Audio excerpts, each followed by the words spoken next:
hindi kita tinitingnan para hindi kita makita. Nakapikit ako ngayon. Ay, wala yan yun ang mga babaero na yan! Dapat may sarili ka pa ring mundo mo. Mahal mo sarili mo. Inaalaga mo sarili mo. Nagpapaganda ka. Hindi dapat umiikot ang mundo mo sa lalaking anlit na it.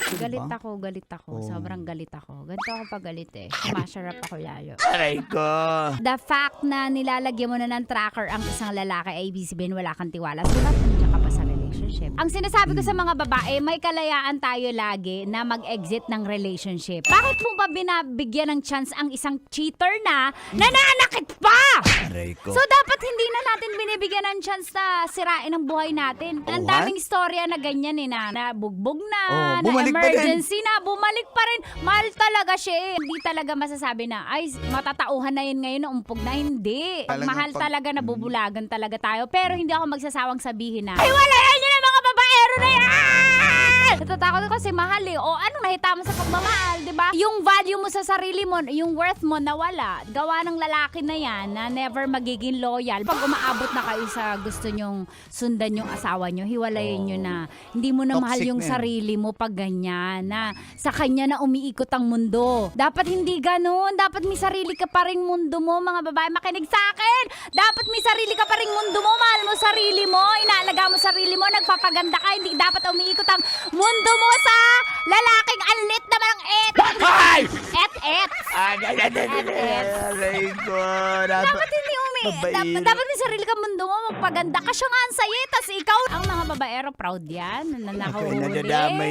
Ako seryoso ako. Gusto ko lang i-reiterate. Sige nga, ulitin mo, tits. Go. Kapag umaabot na kayo sa point na gusto nyong sundan, lalagyan ng tracker ang mister nyo, hiwalayin nyo na yan. Hindi mo na mahal sarili mo. Ikaw, naranasan mo na yan, di ba? yung mental health mo. Yung tipong sinusundan ka. Wala. Dapat, Ba't naman natin may experience yan? Wala tayong may experience sa ganyan. dapat mahal nyo mag-volunteer sarili ako. nyo. Sige. Naiinis ako eh. Dapat mahal. Ang ganda-ganda mo, girl. Sa lahat na nakikinig sa akin na nagdududa kami, babae yung asawa mo. Meron yan! Pinilaan! Ako na magkukumpirma, meron yan! At dapat, basta may- pag nabalitaan mo, naramdaman mo, hindi kita tinitingnan para hindi kita makita. Nakapikit ako ngayon. Maniwala ka sa gut feel o sa instinct o sinasabing girls instinct, maniwala ka, regalo ni Lord Intuition. yan. Intuition. Yan. Maniwala ka dyan na ng bababae yan. Ngayon, ito na yung oras para magbalik alindog ka! Damay na naman tayo, guys. Pagandahin mo yung sarili mo kasi kung siya masaya siya sa kifi ng iba, dapat sumaya ka rin sa kifi mo! Sarap manood ng radyo, no? Ginawa mo na talagang bisyo ang panonood sa amin, no? Umabot ka na rito eh. Huy!